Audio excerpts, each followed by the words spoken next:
नमस्कार मित्रांनो, लग्नानंतर होईलच प्रेम मालिकेच्या पुढील भागामध्ये आता आपल्याला मोठा ट्विस्ट पाहायला मिळणार आहे. काव्याच्या आईच्या घरी तिचे मामा आता तिच्या मुलीचं लग्नाचं आमंत्रण घेऊन आलेले असतात.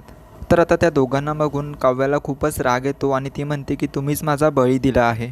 माझं ज्या प्रकारे बळजबरीने लग्न लावलं तसंच तुमच्या मुलीचंही लावताय का? तर तिचे मामा काव्याला समजवतात की तुझ्या लग्नाच्या वेळेस परिस्थिती वेगळी होती.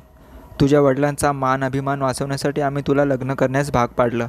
तर काव्या म्हणते की या सगळ्यात माझ्या मनात काय होतं याचा तुम्ही विचारही केला नाही. त्यानंतर आता काव्याला खूपच राग आलेला असतो आणि ती विचार करते की जे नातं पुढं चालवायचंच नाही आहे ते कशाला करायचं. असा विचार करत ती किल्लेदार वकीलला फोन करून घरी बोलवते आणि सांगते की मला डिवोर्स घ्यायचा आहे. पण ज्यावेळेस काव्या त्या वकिलाला फोन करते तेव्हा तो वकील पार्थसोबत बसलेला असतो. त्यावेळेस पार्थला कळते की हा ॲड्रेस तर काव्याच्या घरचा आहे, त्यामुळे वकिलासोबत तोही काव्याच्या घरी येतो.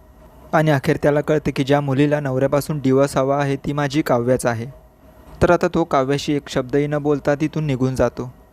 तर आता पार्थ पूर्णपणे मनातून तुटून गेलेला असतो. तो विचार करतो की मी एवढं काही केलं पण काव्याचं मन जिंकू शकलो नाही आणि त्यांचं माझ्यावर प्रेम नाही आहे आणि यापुढेही होणार नाही, तर मी उगाच कशाला पुढे पुढे करतोय.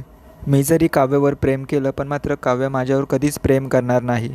हाच विचार करत आता पार्थ स्वतः डिवोर्स पेपरवर साईन करून ते पेपर्स काव्याला देतो. तर आता पार्थने उचललेलं हे टोकाचं पाऊल बघून काव्याला धक्काच बसतो. तर प्रेक्षकांनो, तुम्हाला काय वाटतं, पार्थने जे काही केलं ते योग्य आहे का? कमेंट करून सांगा. आणि या मालिकेचे अपडेट सर्वात आधी बघण्यासाठी चॅनलला सबस्क्राईब करा.